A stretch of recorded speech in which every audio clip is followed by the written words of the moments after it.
Hello दोस्तों, नमस्ते।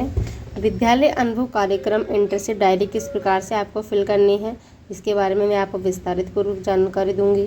इससे पहले आपने जिसने भी मेरे चैनल को सब्सक्राइब नहीं किया है, प्लीज़ सब्सक्राइब कर दीजिएगा। मैं बीएड से जुड़ी हुई सारी information, sessional work, criticism diary, micro teaching diary, SUPW camp आदि इसके अंदर मैं आपको पूरी इन्फॉर्मेशन दूँगी। अब देखिए, जैसे मेरा सब्जेक्ट हिंदी है, तो हिंदी में ग्रामर के गद्य पद्य की तीनों प्रकार के लेसन बनेंगे।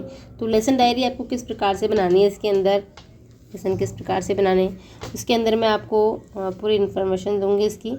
तो देखो, मेरा हिंदी व्याकरण का टॉपिक है क्रिया।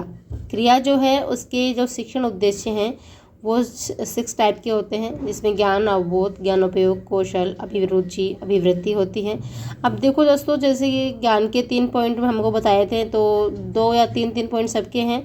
तो मैंने एक पॉइंट यहाँ पे लिखा है इसके अंदर, क्योंकि जगह कम थी इसलिए। और पूरे किस प्रकार से लिखने हैं मैं आपको इसकी जानकारी दे देती हूँ, ताकि आपको ऐसा नहीं लगे कि हमको एक ही पॉइंट लिखना पड़ रहा है। जगह कम थी, इस वजह से मैंने एक पॉइंट लिखा है। वैसे विस्तारित तो इस प्रकार से लिखते हैं। देखिए, विस्तारित ज्ञान के अंदर इस प्रकार से लिखेंगे। अवबोध के अंदर 2 पॉइंट है। ज्ञानोपयोग जो है आपका, इसके अंदर 3 पॉइंट दे रखे हैं। लेकिन इस चीज़ का विशेष ध्यान रखिएगा आप कि पॉइंट आपको वही लिखने हैं जो आपके टॉपिक के अकॉर्डिंग हो। टॉपिक के अकॉर्डिंग ही आपको इसके पॉइंट लिखने हैं, अन्यथा नहीं लिखने हैं। इस चीज़ का विशेष ध्यान रखिएगा। टॉपिक के अकॉर्डिंग कैसे? जैसे मान लो कि आपके बता दिया, हमने अभी बताया था कि एक सेकंड में आपको पीछे करके बता देती हूँ। जैसे ज्ञान के अंदर हम लिखते हैं कि विद्यार्थी क्रियायुक्त नवीन शब्दों का प्रत्यास्मरण एवं प्रत्याभिज्ञान कर सकेंगे। तो नवीन शब्द होंगे उसके अंदर। नवीन शब्द खास तौर से सब में होते हैं, लेकिन फिर भी ऐसे अगर आपके उस टॉपिक में हैं तो ही आप ऐसे पॉइंट लिखेंगे। जैसे विद्यार्थी क्रियायुक्त शब्दों का विश्लेषण कर सकेंगे, है ना। और जैसे अवबोध के अंदर आप लिखेंगे कि विद्यार्थी क्रिया के पदों को अलग अलग बता सकेंगे। तो इस प्रकार से टॉपिक उसके अंदर होने चाहिए पॉइंट, ताकि हम उसके अकॉर्डिंग लिख सकें। इसके बाद में आपके आता है कौशल, फिर आता है अभिरुचि, और फिर आता है आपका अभिवृत्ति। तो इस प्रकार से विस्तारित जो उद्देश्य थे इनके शिक्षण उद्देश्य, वो मैंने आपको विस्तारित बता दिए हैं। अब इसके अंदर आप, जैसे आपकी मोटी डायरी है ना, उसके अंदर तो आप पूरा लिख सकते हैं। लेकिन जैसे आपकी जो विद्यालय अनुभव कार्यक्रम की डायरी है, उसमें आप इतना नहीं लिख सकते, क्योंकि जगह इतनी नहीं है। तो आप एक पॉइंट भी उसमें लिख सकते हैं, कोई दिक्कत वाली बात नहीं है। इसके बाद आप आ जाइए पूर्व ज्ञान पे। पूर्व ज्ञान में आप लिखेंगे कि विद्यार्थी क्रिया के विषय में सामान्य जानकारी रखते हैं। फिर आप लिखेंगे इसके प्रस्तावना प्रश्न। प्रस्तावना प्रश्न आप किसी भी एग्जाम्पल से स्टार्ट कर सकते हैं। और उसके बाद उद्देश्य कथन आएगा, जिसके अंदर आप लिखेंगे कि आज हम क्रिया के बारे में विस्तार पूर्वक जानकारी आपको या विस्तार पूर्वक अध्ययन करेंगे, जानकारी देंगे या अध्ययन करेंगे। फिर आता है आपका प्रस्तुतिकरण। प्रस्तुतिकरण में आप शिक्षण बिंदु लिखेंगे। शिक्षण बिंदु के अंदर 4 से 5 एग्जाम्पल आप लिख सकते हैं। जैसे मैंने लिखा, सीता गाना गाती है।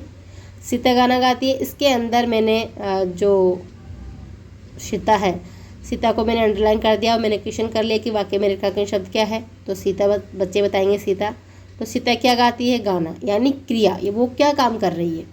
तो उसको हम सेकंड क्वेश्चन लेंगे कि वो क्या काम कर रही है। तो गाना गाने का काम कर रही है। तो क्या गाना गाना क्या हो गया? क्रिया हो गया।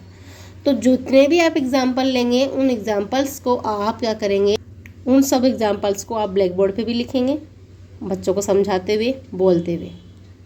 उसके बाद आप नियमीकरण करेंगे। नियमीकरण के अंदर आप परिभाषा लिखेंगे।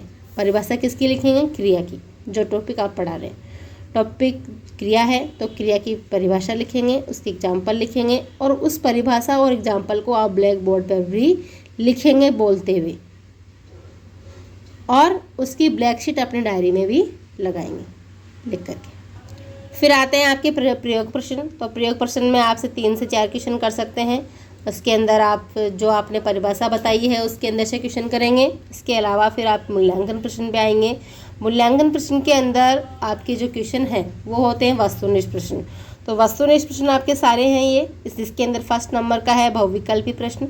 इसके अंदर 2 अबसद वाले क्वेश्चन लेंगे। उसके बाद 2nd नंबर पे आएगा रिक्त स्थानों की पूर्ति करो। रिक्त स्थानों की पूर्ति के अंदर आप 2 क्वेश्चन लेंगे खाली स्थान वाले। और उसके बाद 3rd नंबर अति लघुत्तरात्मक प्रश्न होगा, जिसके अंदर 1 क्वेश्चन लेंगे।